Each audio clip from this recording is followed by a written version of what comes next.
Estamos no capítulo 21 do livro Rumo a uma Vida Significativa, página 217. Mulheres e homens, unindo forças. O homem e a mulher são como duas fogueiras. Quando têm Deus entre si, unem-se. Quando não têm, devoram-se. Isso, na verdade, traz o Talmud, o Tratado de Sotá, que a característica, só para rapidamente, o nome homem em hebraico, Ish, se escreve Aleph Yud Shin, o nome Isha em hebraico se escreve, que é mulher, Aleph Shin Hei. Então, os dois têm em comum as letras Aleph e Shin, e quando se unem, o homem aporta a letra Yud e a mulher aporta a letra Hei, que é um dos nomes de Deus, que não pode ser apagado e deve ser tratado com santidade, reverência e demais. Então, quando estão juntos, os dois formam o nome de Deus. Quando tira Deus, entre aspas, da jogada, só resta fogo. E o fogo, na prática, tem a característica de quê? De consumir, de queimar, de acabar, de, como diz aqui, devorar. Ok? Talvez o devorar foi uma alusão para o aniversário da Débora de hoje. Vamos lá. Após milhares de anos de dominação masculina, estamos agora no início da era feminina, quando as mulheres hão de elevar-se à sua verdadeira projeção. E o mundo inteiro reconhecerá a harmonia entre o homem e a mulher. E, na verdade, é disso que se trata, aquilo que o Rebbe traz aqui. A harmonia entre homem e mulher não é uma concorrência, não é uma competência, não é uma classificação sequer de qual é mais importante, qual vale mais, qual tem prioridade. Como dizem, o homem domina, a mulher domina. Isso é um grave erro. Por quê? Quando, de alguma maneira, num jogo, se alguém ganha, obviamente o outro perdeu. Ou seja, quando alguém vence, alguém está sendo derrotado. E não é bom. O que o Rebbe coloca aqui é justamente a harmonia, a complementação que deve haver e existe entre homem e mulher. E isso daqui é um princípio básico. Esse é um fundamento na nossa fé. O conceito de que homem e mulher não estão para lutar, um com o outro, ou contra o outro, ver quem é melhor, quem é mais forte, quem pode mais. Ao contrário, é se complementar e completar um ao outro. Por quê? Obviamente, o homem tem aptidões e características que a mulher não tem, e a mulher tem aptidões e características que o homem não tem. Então, o homem, entre aspas, no relacionamento, ele aporta e complementa a mulher ao que ela, entre aspas, é deficiente, e ele tem em abundância. E a recíproca, a mulher acrescenta ao homem o que ela tem em abundância e ele tem em deficiência. Então, simplesmente, o que devemos saber é juntar e administrar as virtudes, entre aspas, e aptidões de cada um e outro, completando e complementando um ao outro. Acho que essas são as frases de impacto: completar, complementar, e quando complementa, completa. Então, cada um por si está faltando. Vamos lá. O Rebbe, antecipando-se ao movimento feminista moderno, desenvolveu uma abordagem ampla para definir as responsabilidades das mulheres hoje.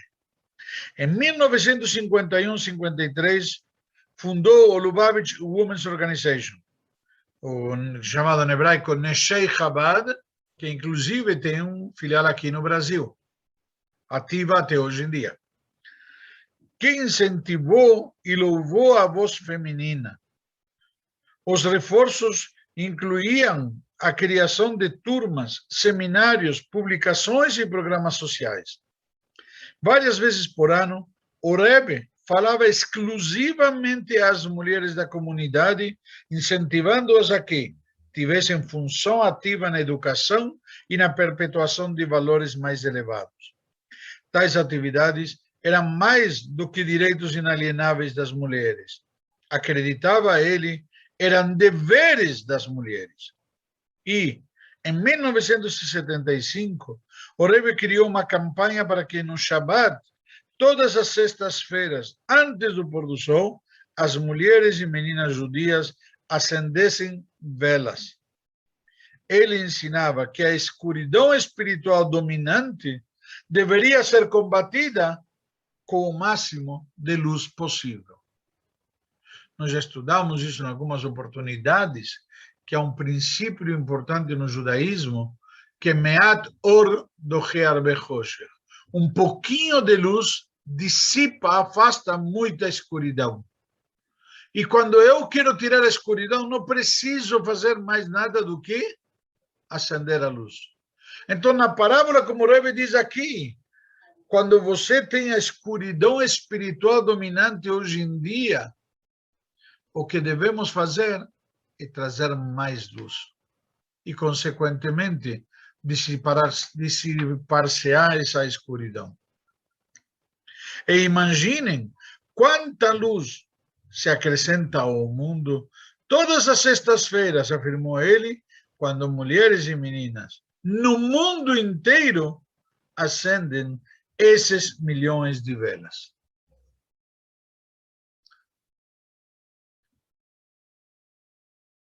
Na verdade, tinha uma vez, não sei exatamente como eram detalhes a história, mas eu ouvi do Rabino Jonathan Sachs, Zichron Libraha, mas ele falou uma história de uma vez uma criança do Alasca que estava acendendo as velas de Shabbat, e ela perguntava ou comentava, se não lembro os detalhes bem, mas comentava que se realmente fazia diferença ou não o acendimento das velas dela lá no Alasca, no fim do mundo. E o comentário foi que Deus espera até essa menina acender as velas de Shabbat, porque o Alasca é o último lugar do mundo que se acende as velas de Shabbat. Se nós vemos nosso, como chama, o nosso horário, o mapa horário, na verdade, começa no Oriente e termina no Ocidente, no certo dia. Então, no último ponto seria o Alasca. Então, lá é o último lugar no mundo onde se acende a vela de Shabbat. Então, quantas velas, quanta luz a gente não acrescenta ao mundo a cada vez? Surge a pergunta, as mulheres e os homens são iguais? Um dos temas mais agudos e voláteis de nossa época é o modo como homens e mulheres se relacionam uns com os outros.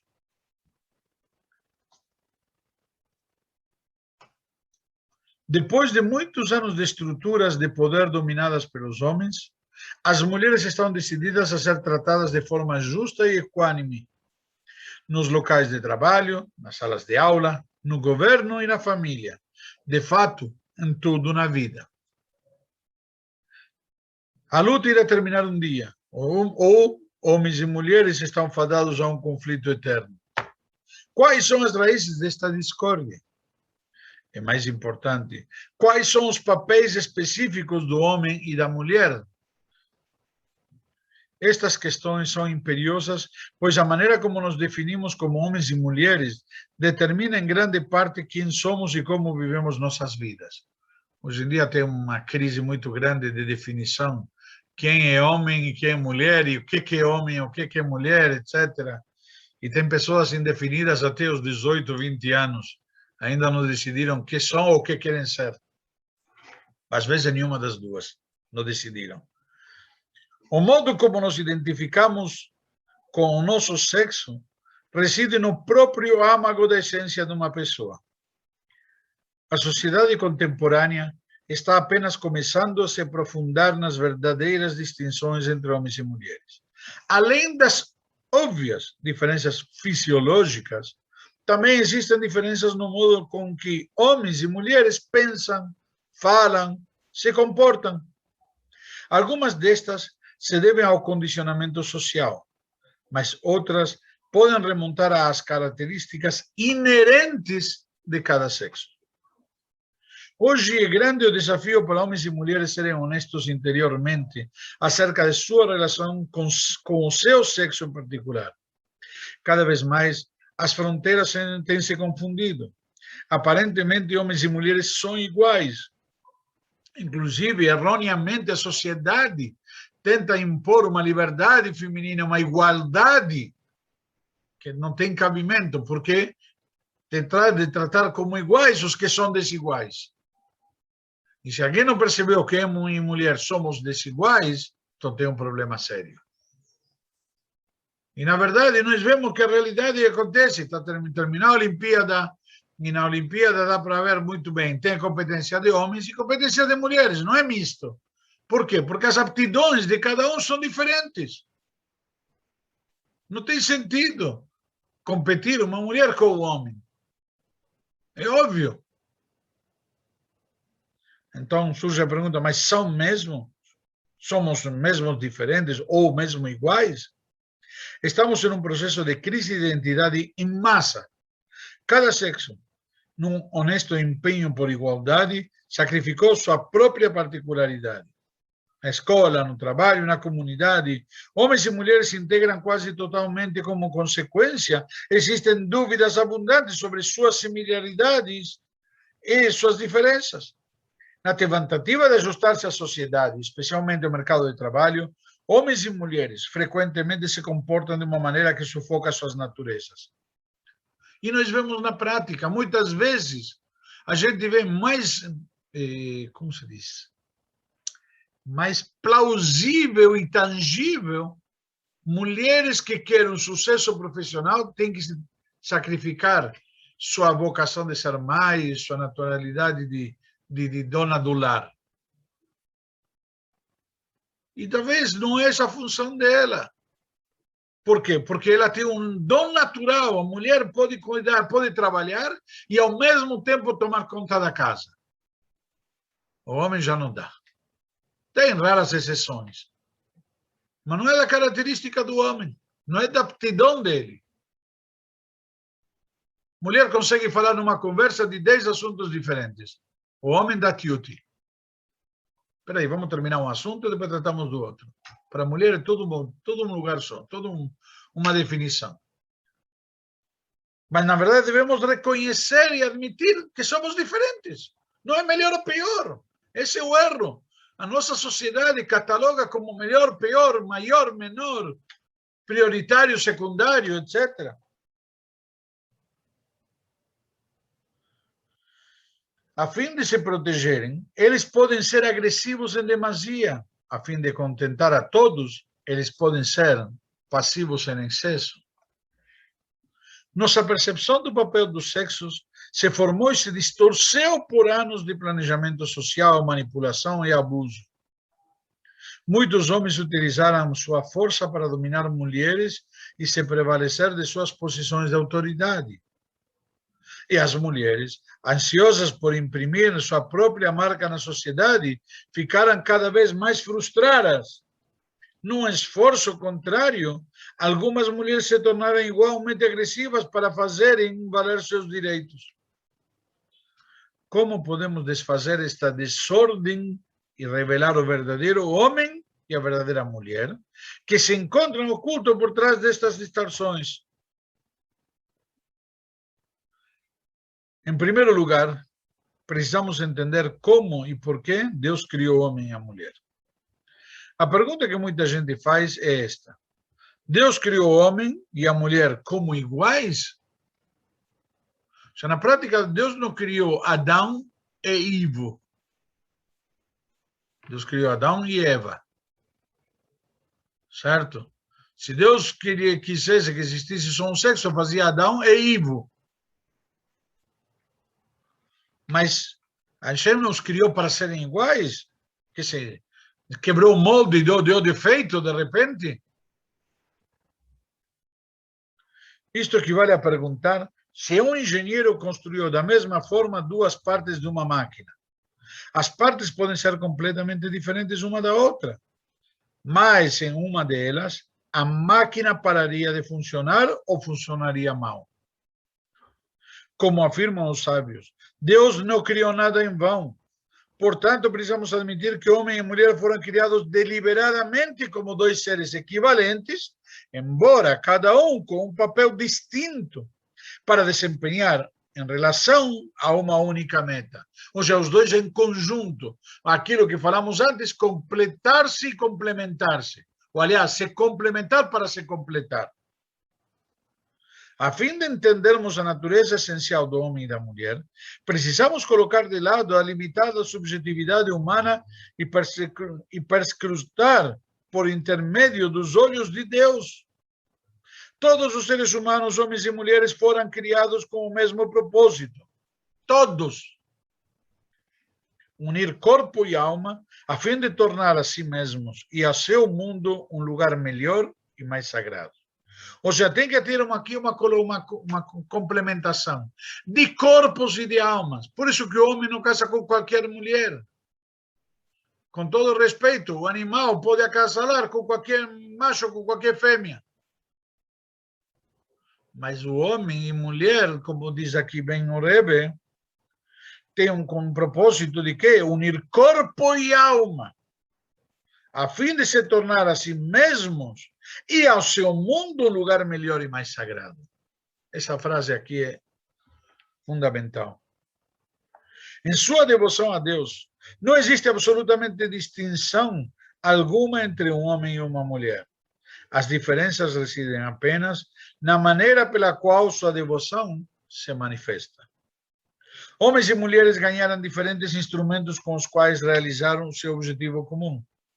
De fato, suas diferenças fisiológicas, emocionais e psicológicas são uma consequência de seus comandos espirituais divergentes, de acordo com o que Deus determinou. Se cada um de nós fosse destinado a realizar exatamente o mesmo papel na vida, não haveria necessidade alguma de tantas formas de expressão. Deus criou a raça humana como uma só entidade e depois dividiu-a em dois. Um único indivíduo com duas faces. Assim, como cada pessoa se compõe de dois elementos, o corpo e a alma, os quais precisamos aprender a integrar completamente, homens e mulheres são os dois elementos da humanidade.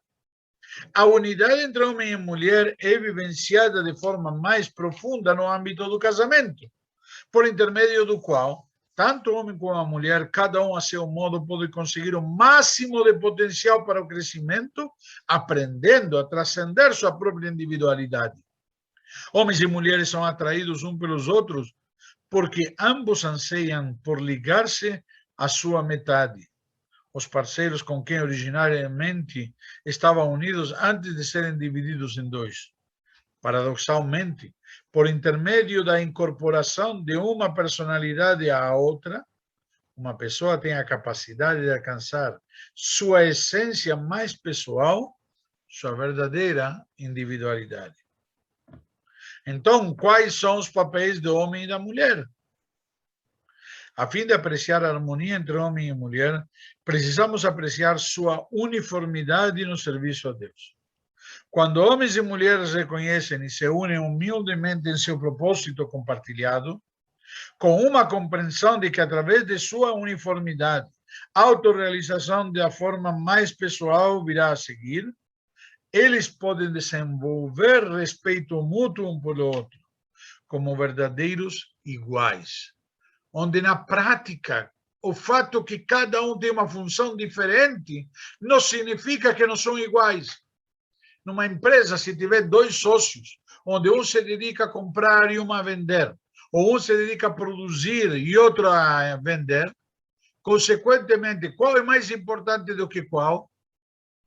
Não existe o mais importante. Os dois são sócios por igual. Se um não vende, outro não adianta fabricar. E se um não fabrica, não adianta outro vender.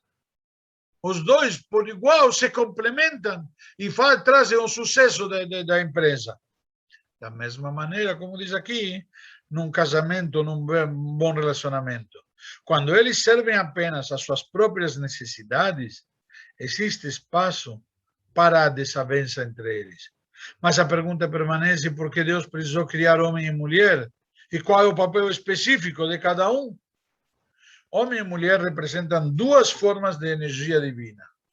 Eles são os elementos masculino e feminino de uma única alma. De fato, cada aspecto do universo como um todo se caracteriza por estas duas dimensões. Deus não é masculino nem feminino, mas possui duas formas de emanação. A forma masculina mais agressiva e a forma feminina mais sutil. Inclusive em hebraico, quem entende um pouco de hebraico, nós falamos, certo? Nakdishá ou Nakdishach. Te consagraremos em masculino ou em feminino, certo? Falamos Baruch atah como masculino no Baruchat ou Bruchat.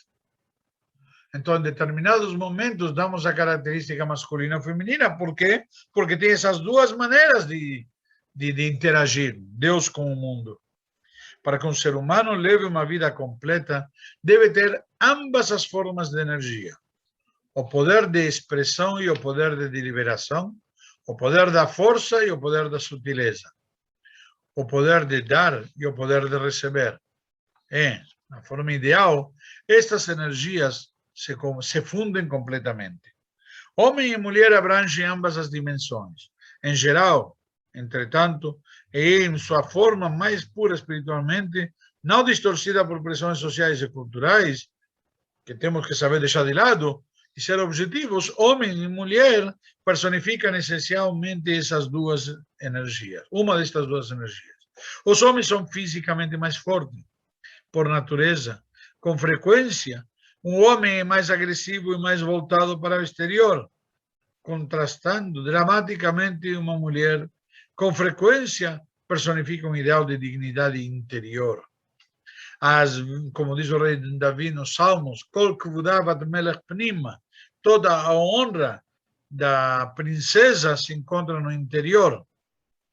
Às vezes, a sociedade interpreta mal esta sutileza e a chama de fraqueza, erroneamente. Na verdade, ela é mais poderosa do que a força física mais agressiva. A verdadeira dignidade humana não grita. Ela fala num tom de voz forte, firme. Ela ressoa de dentro. A natureza de uma mulher é sutil, não é fraca. E a natureza do homem é agressiva, não brutal. A energia feminina é o que você é. E a energia masculina é o que você faz. Então, para que o homem e a mulher sejam completos, cada um deles precisa possuir ambas as energias. Os mais nobres valores e ideais de uma pessoa ficam sem significação, a não ser que sejam postos em prática.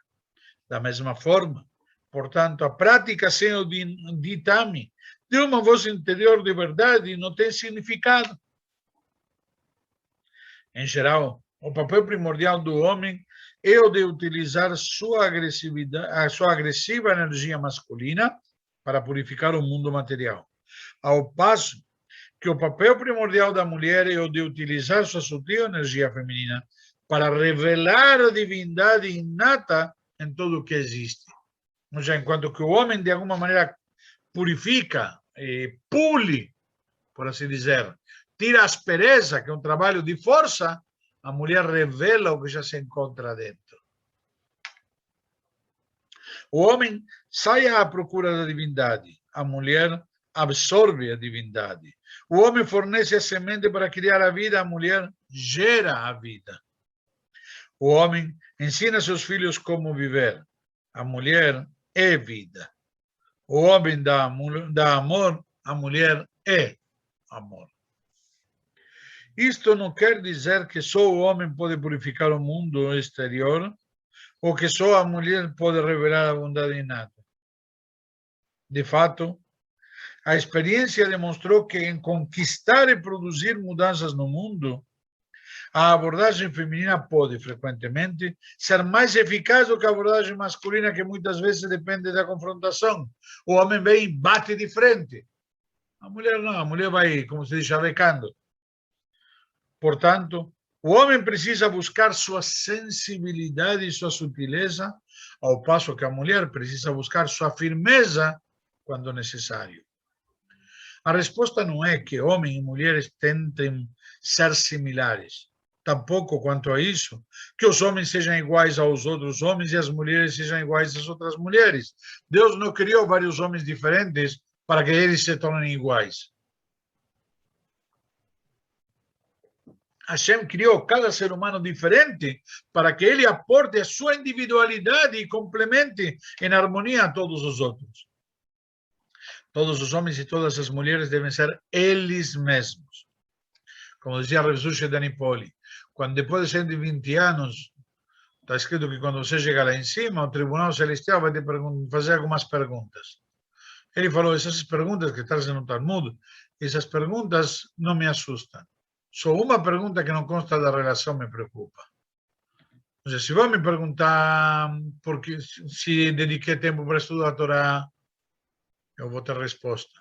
Se eu esperei pela redenção, vou ter resposta. Se eu tive relações comerciais honestas e dignas, eu tenho resposta. Mas uma coisa não vão me perguntar. Por que você não foi Moshe Rabbeinu?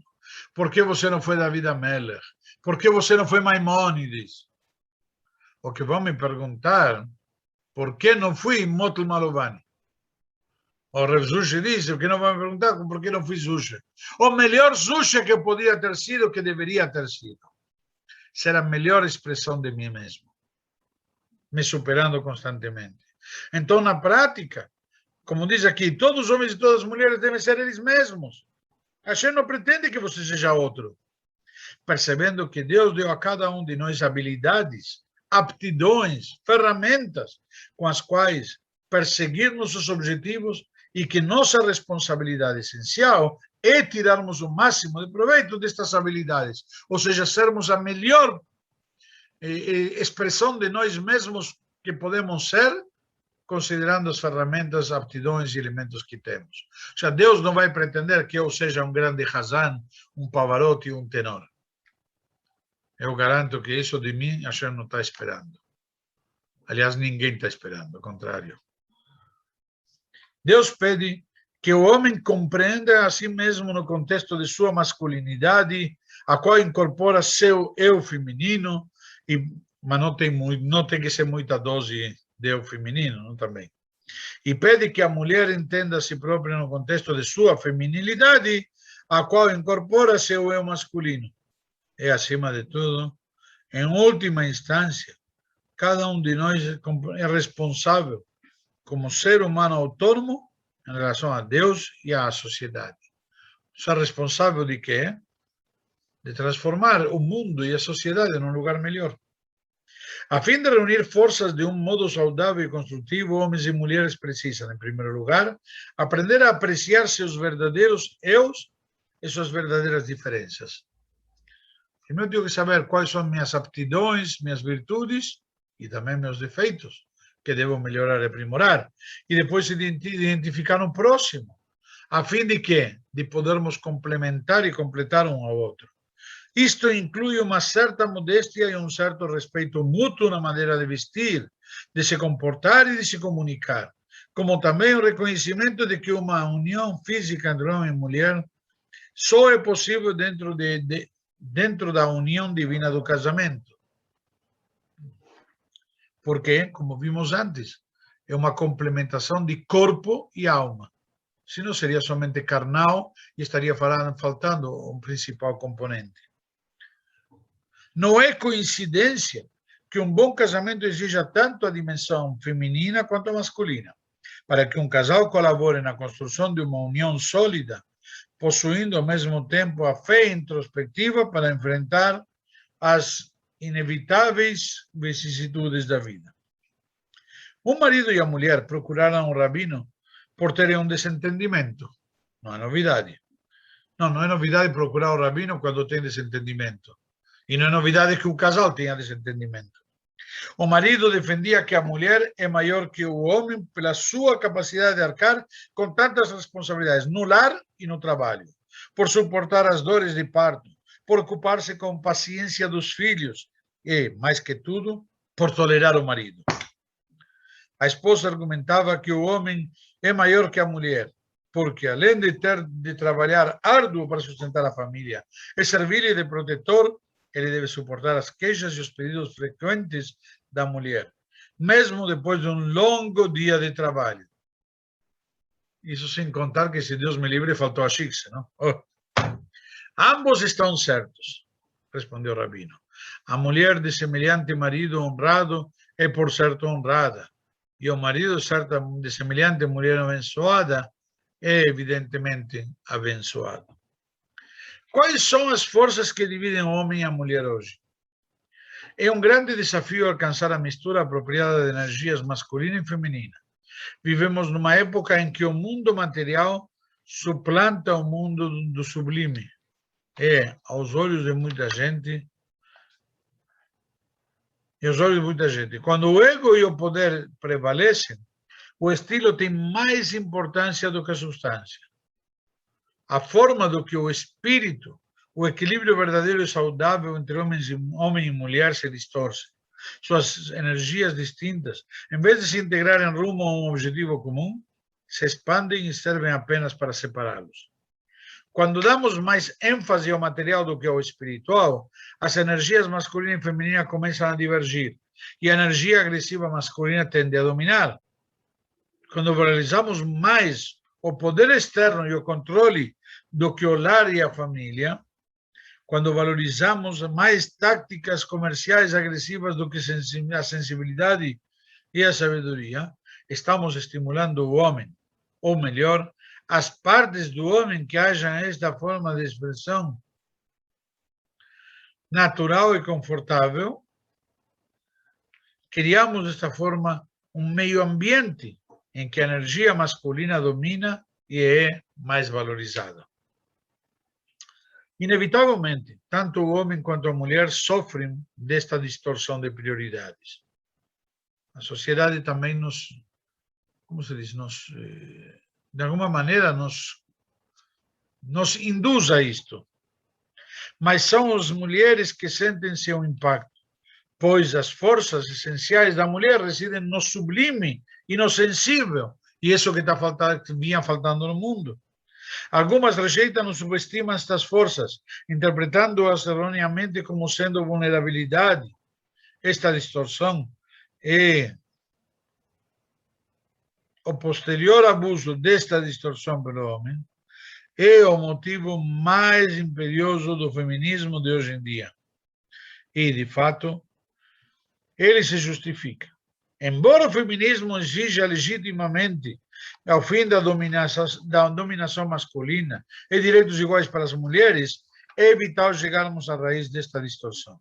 Que nossa ênfase na vida, como homem ou mulher, não deve ser a satisfação do nosso próprio ego ou de nossas próprias necessidades, mas servir a Deus. Então, simplesmente, o objetivo está distorcido. Como objetivo, o propósito, o destino final é o problema, então tudo que está no caminho é um grande problema. A verdadeira liberação da mulher não significa buscar a igualdade dentro do mundo masculino. Significa liberar os aspectos femininos divinos da personalidade de uma mulher e utilizá-los em benefício de toda a humanidade. As mulheres precisam clamar por seus direitos porque o mundo insiste neles em prol de seu bem-estar cósmico.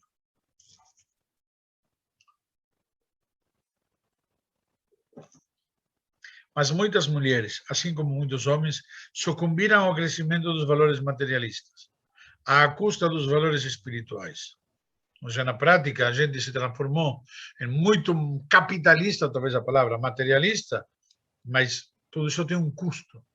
Deixamos a espiritualidade de lado, com a pseudo-obrigação e compromisso de parnassá e trabalho, deixamos de rezar. Pelo pseudo-compromisso social, deixamos outras coisas de lado e assim por diante. O movimento das mulheres realizou um bem bastante palpável, ainda que tenha tolhido seu próprio potencial a não conseguir abordar a raiz do problema. A luta feminista pela igualdade e pela aceitação de acordo com as condições masculinas acaba por incentivar a luta de poder entre homens e mulheres. Em vez de utilizarem suas características distintivas em prol de um objetivo comum, Com frequência, eles simplesmente lutam por dominação, criando um profundo ressentimento. A única resposta sadia a tal impasse é reintroduzirmos valores espirituais em nossas vidas. Introduzimos a humildade, aprendemos a reconhecer e a apreciar as personalidades inatas de homens e mulheres, a vê-los como metades complementares, que falamos antes, do mesmo todo, a serviço de um único Deus. Isto não quer dizer que devemos suprimir carreiras e ser privados das oportunidades que a vida contemporânea oferece. Em vez disso, precisamos reestruturar nossas prioridades. Em vez de encarar o local de trabalho como o âmago de sua existência, em vez de encarar o dinheiro como a recompensa mais rica, cada um de nós deve ver quem é de verdade.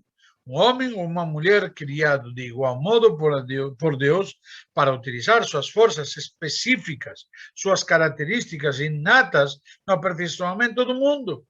Para alguns, isto pode significar a escolha de uma carreira que lhes permita intensificar sua vida familiar, em vez de comprometê-la. Para outros, pode significar subtrair tempo do trabalho para buscar seu próprio crescimento espiritual, trabalho comunitário ou tarefas humanitárias. Algumas pessoas podem se considerar mais felizes e mais realizadas dedicando-se à educação de suas crianças em casa. Casa é uma tendência que vem aumentando ultimamente. Aí com Zoom piorou de vez, não? Agora extrapolou com essa pandemia. À medida que nos tornamos mais voltados para o espiritual, nosso apreço pelas responsabilidades de construir uma vida doméstica continuará a crescer. Afinal de contas, construir um lar, transformar este mundo material em um lar divino, é o propósito para o qual fomos criados.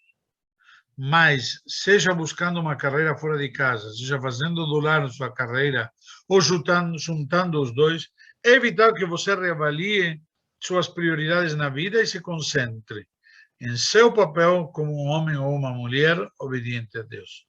As mulheres, por serem mais sensíveis à energia espiritual, precisam servir de vanguarda desta nova percepção. Esta seria a revolução feminista definitiva.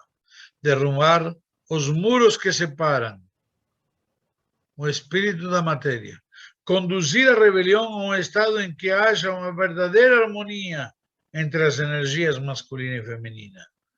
Para que isto funcione, homens e mulheres precisam de se dar conta de seus respectivos papéis equivalentes e se empenhar na complementação uns dos outros, em sua luta compartilhada para melhorar a vida. A luta não é dos homens ou das mulheres, é dos dois em conjunto. A fim de corrigir o abuso da dominação masculina, os homens devem voltar toda a sua atenção na utilização de suas qualidades dominantes para o bem.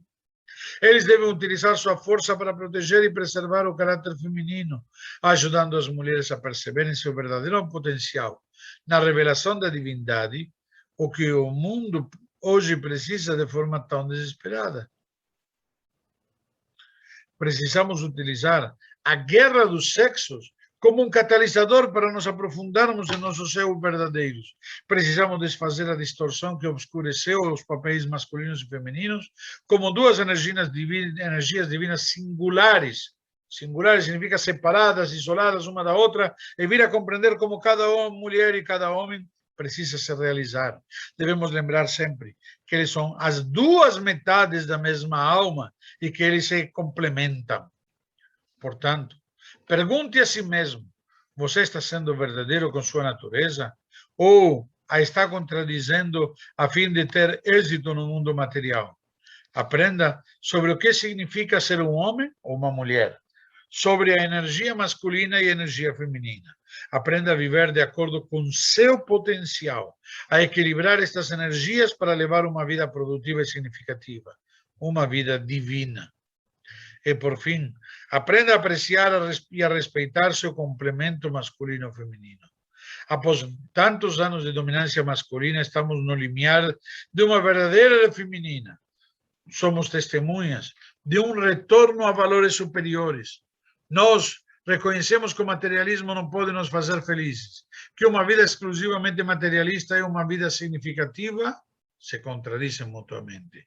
Se você tem uma vida materialista, uma vida significativa não pode ser, porque o materialismo persegue o quê?